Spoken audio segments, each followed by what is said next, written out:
Okay, how's everybody doing this evening? Of course, my name is Kent, and the channel is EOS San Diego, and I talk about the cryptocurrencies. And of course, today has been a pretty big day. Bitcoin going through 20,000. Last time I checked, it was getting close to 23,000. Huge breakout day. So if you had Bitcoin, if you bought Bitcoin, as I have been suggesting for quite some time, you had a pretty good day today because Bitcoin was up. I can't even believe the numbers when you look at the numbers. They're astronomical. It's hard to even fathom the numbers, but they're great, whatever the numbers are. You know, like 2% an hour, 20, 30% a day. I mean, it's just crazy. It's crazy numbers. So Bitcoin busts through 22,000, getting close to 23,000. I would say today is the official day of the bull market. A lot of people said we're in a bull market. I've been saying we're in a bull market, but today was official. So for all the people calling a bull market today, it actually did happen. There's proof, there's evidence of Bitcoin surpassing previous highs and having the power that it had. In fact, actually today, I sold a little Bitcoin at 21.3, thinking that it might drop back like it's been doing here on a pretty regular basis. And I thought it'd been gone up pretty much. I sold a little bit to watch it draw back and buy back. And I'm not going to do that again because they just blew me away. I got blown up in the market, and it blew past the 21.3. It didn't go back down, and of course, I was looking to buy back, but that's okay. I'd rather have it go up and rather than pull back. And that's a little bit of a lesson. Don't play that game where you're going to sell and then buy back. I did a small amount today to do that, but I was just. I just kind of figured maybe I better take a little money off the table. Like when you're playing a little poker, you want to take a little money off the table every now and then. So today I took a little money off the table, not much, but enough to where, I realized that I was going to get locked out pretty quick, and I did. And then the other thing too is the transaction went through so quickly. It's unbelievable. They wanted to get me off the table really fast. So I sold a little Bitcoin today, something I never do, but I just did it because I thought it was going to go back up or go down a little bit. So don't fall for that one, and don't sell the Bitcoin because the Bitcoin's going to continue to go up. So anyway, let's talk about the three things the three biggest lies I've had in my life. There's actually a pretty good joke, and I'll tell the joke really quick. There's the three biggest lies people tell. The first lie, of course, is I love you. The second lie is the check's in the mail. That's how old this joke is. It's still the check's in the mail. And of course, the third biggest lie people say or tell is I'm not going to come in your mouth. So, so that's an old joke. Hopefully most people have heard it by now. But anyway, the biggest joke, the three biggest lies I've heard in my lifetime, actually, and I'll back up these three big lies with Milton Friedman. Milton Friedman was an economist around he was in the 70s and 80s mainly. Lived, I think, to 2008. In fact, he was probably the first person to identify Bitcoin. He said that the internet, I think in 1999, there's the clip. I'm going to make a video. In fact, I think I'm going to do a live stream.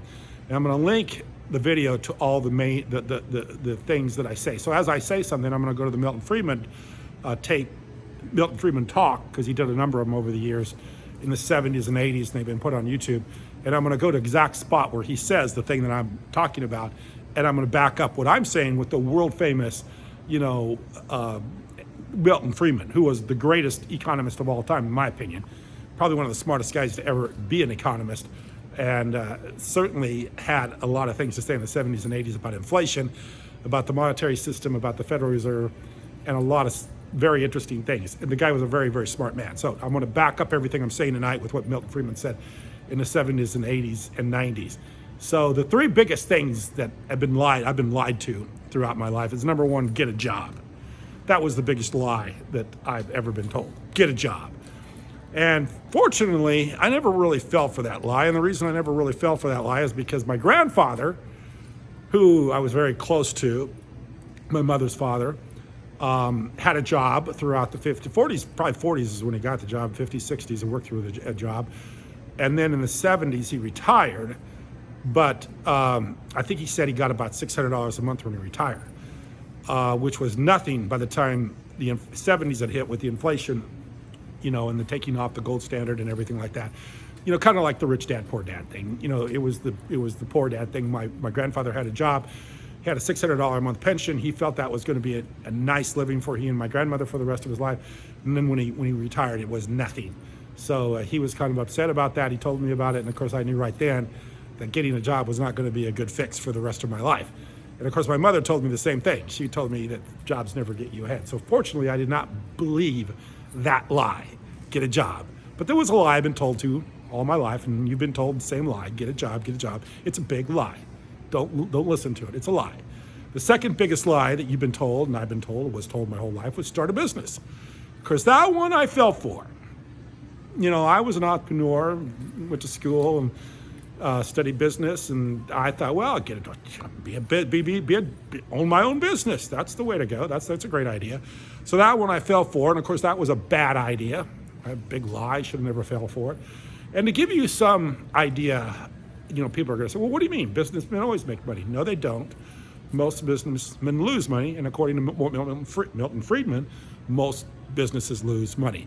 And the reason most businesses lose money is because inflation makes you feel like you're making money, but inflation also, the robbing of the buying power of your money, also makes your product or your goods or your services more expensive to create. So you're getting it on one end, and you're also losing it on the other end. And most of the time, the overhead is going to kill your business, and you'll never make it. And that's why most businesses fail. In fact, there's something kind of, and when I do the live stream, I'll put this all in the video with the live stream. There's a quote by Jeff Bezos, Amazon, richest guy on the face of the earth, probably the best businesses going in the world right now is Amazon. He said when he started Amazon, he only had a 30% chance of succeeding, 70% chance of failure, 30% chance of succeeding. Richest guy on the face of the earth, greatest business in our history, in modern day history, and he said he had a 70% chance of failing. Another example would be our good friend, I've talked about him before on this channel, Mark Cuban. Mark Cuban had the idea of broadcast.com, sold it for a few $1 billion to Yahoo, made himself a big name. In fact, he's got it on a TV show, sits there and tells people if their ideas are good or not. Well, his idea was a total flop. Broadcast.com went nowhere. It actually died. Yahoo bought it for a couple $1 billion, and then a few years later, I don't even think they discontinued. I don't think they ever did anything. The idea that Mark Cuban came up with was a huge flop. It just didn't do anything. Broadcast.com. I don't even know if the domain broadcast.com used to point back to Yahoo. I don't even know if it does that anymore. So basically a failure, you know, bought by Yahoo. In fact, I've read one time in the history of business, modern business, it's one of the biggest business mistakes ever made, was the Yahoo purchasing broadcast.com. So there's just tons of them. Facebook didn't make money for a number of years. Most of the companies that have made money here recently have been tech companies, and the reason tech companies have been so successful is because of the low overhead. So the most businesses fail to make money. And the reason they fail to make money is your cost of input are so incredibly extravagant that it's hard to stay in business. Just like these shops that I'm standing, that are behind me, that are, as I pan around here, every one of those shops are paying this facility a rent. Every one of these buildings has utility costs, the electricity. They have a maintenance cost. They have a security cost. They have a cost of delivery, all these things, and they will make you go out of business faster than you can shake your fist. And that's the problem with business. So the second lie that I was told growing up, start your own business. It's a big lie. And of course, the third big lie, and I don't think I'm gonna have to go into this one very hard or very deep, is go to school. Go to college, go get a degree. Go get a degree, you'll be successful. Go to college, go do something with your, and that's great. That's a great lie, because that's a great lie to kind of kill time. So like when you can't really figure out what you want to do with your life, just go spend 4 years in college, and dick around, have a good time, and then at the end of 4 years, you have a degree and you're going to be successful. Huge, huge lie. Don't fall for that one. That's one of the biggest of all time. So the 3 big lies I've been told in my life: get a job, start a business, and get an education. 3 huge lies. And the reason I'm telling people these 3 lies is because I don't want you to fall for the lies that I fell for, or 2 of the 3 that I fell for in my life, because they are not successful and they will not make you happy.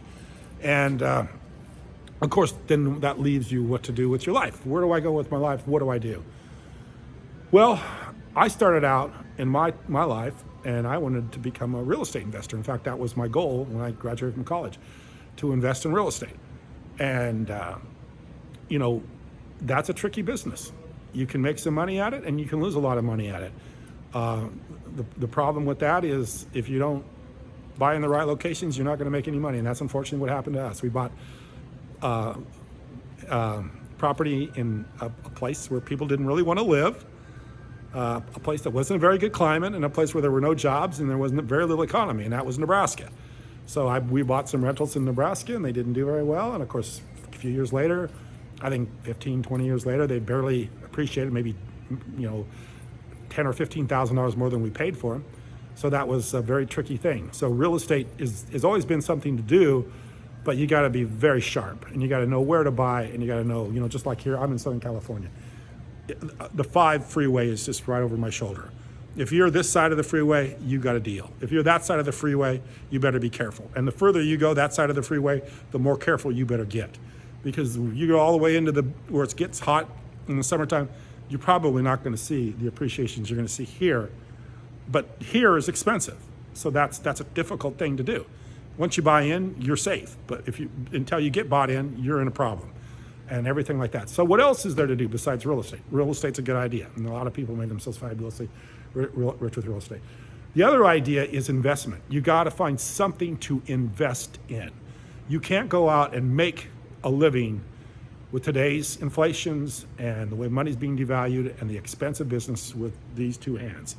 This one hand, the other hand's holding the selfie stick. Got to find a way to invest. You got to find some place to put your money that goes faster than the money is being eaten up, gobbled up by the inflation and by the taxes and all the other stuff that's going on. And that today was Bitcoin. And I think it will be tomorrow and the next day and for the continuous future. Now, Bitcoin will go up, and it will continue to go up because there's a limited supply. It's not like gold where we don't know how much there is. It's only a limited supply of Bitcoin, and it will continue to go up. And there's FOMO. You can see it right now. There's FOMO in the market. That's fear of missing out. So it's going to continue to go up until people get scared. Because when you start seeing it go up 30, 40, 50, 60, 70, 80, 90, 100 times, you're going to be like I was today. You're going to be a little bit scared and take some money off the table, because that's what I was. You know, I've seen some huge appreciations. I want to take a little money off the table when I get. Now, if I'm at $200,000 Bitcoin instead of $20,000 Bitcoin, I'm going to get real scared. You know, 20,000 Bitcoin, I'm scared right now of locking in profits. At 200,000 Bitcoin, I might get really scared. 300,000, I'm going to get really, really scared. 400,000 and 500,000, I might just get out of the market. But it probably will do 400,000 or 500,000. But that's the point where it's going to start getting scary. It's not scary now. We're just starting. So if you're sitting here and you saw appreciations today of 25, 30% today, I think something close to that, and you thought you missed out, you haven't missed out. You're just starting. You know, you haven't been through this last 3, 4, 5, 3, at least 3.5 years of bearish markets. You haven't seen all that time. So this is like the first real day that we've had. So if you're in fear of missing out, don't get in. You don't have to get in today. You don't have to get in tomorrow. You can slowly, gradually get in. But you're early. We're early. This is new. You know, big. To me, the biggest news anywhere in the world. But you don't hear it on the news because nobody knows about it. Nobody's talking about it. Bitcoin is still for 400,000 or $400 billion market cap. You know, a fraction of Apple. Apple's over 2 trillion. I don't even know how many trillion Amazon is. But, you know, Apple's a couple trillion. That's one company. Bitcoin's still 400 billion. The whole cryptocurrency market cap is still below 800 billion. So we're so early in this game, we haven't hit $1 trillion market cap. We haven't hit the size of one computer company, Apple. So the whole crypto market isn't even the size of Apple. So we're still so early in this game. And what will happen is this will probably, I'm looking for probably in this pretty near future, $250,000 Bitcoin. So if you own a Bitcoin today, you're going to have $250,000. So you're pretty nearly in the future. Maybe a year or two out, but you're going to be there pretty quickly. Quicker than you think. Time goes by pretty quickly. I remember buying Bitcoin this spring for $3,000, $4,000, $5,000, $6,000, and now here we are at $20,000. And it seems like it's gone by quickly. I just think, how did that time go by that quickly? So here we are at $22,000, almost $23,000 Bitcoin.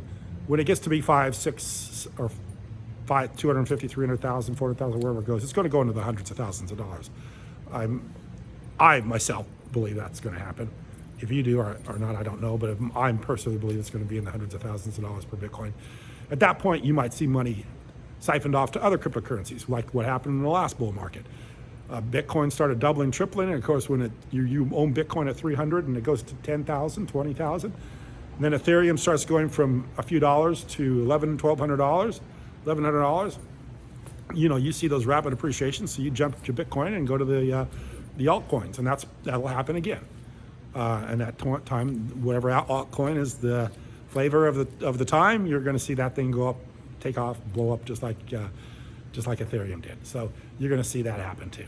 So the altcoin is coming. It's coming, but the whole market is definitely going to appreciate very, very quickly, because we are officially in the bull run with Bitcoin being over 20,000, 22,000, 23,000. So things are going to look up.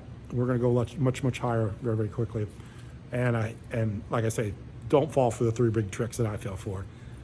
If I were anybody young today working, I'd be very careful with my time, use my time carefully. If you were going to invest, find something very, very worthy of investment in today's world, and something that doesn't cost a lot of money to do, because any overhead at all will kill you in today's world, especially with the inflation rate that it's at today. And I will make a video with Milton Friedman backing up all the things I'm saying. Like I say, Milton Friedman was the first guy to talk about a peer-to-peer cash or peer-to-peer payment system on the internet. He didn't call it Bitcoin, he just called it a peer-to-peer payment system. He talked about this in 1999. He was way ahead of the curve. He understood this, and he got it way back in 1999. So he's definitely words of wisdom. I think he died around 2006, 2007, someplace around in there. He has a lot of good stuff, and I'm going to do a video with all of his stuff, because I've been watching Milton Friedman's old stuff, and it's very, very, very, very good. Very telling for today's times. The things that he says about inflation, things he says about money and how it works, and how everybody wants their assets to go up, appreciate. We really do want inflation, and we get excited. Just like when our Bitcoin went up today, everybody got excited, but we really shouldn't get that excited, because we didn't do anything special. We just bought Bitcoin. The only thing special we did was that we were smart enough to buy Bitcoin, but all we really did is just keep our money together. We didn't do anything else. We just kept our money together.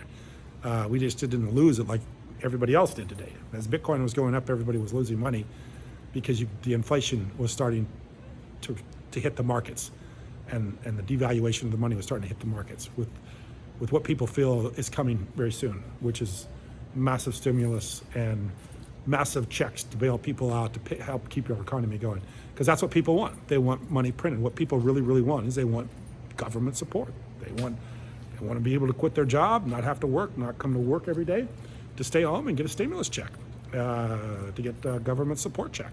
That's what people want. That's what government wants to give them, and that's what's going to happen. That's what you're going to see a big bunch of here in the next 6 months to a year, and probably until everybody decides that, the gig's up. Can't keep on going. Something's going to have to give. And at that point, you will see Bitcoin at probably 250, 300, 400, 500, maybe $1 million.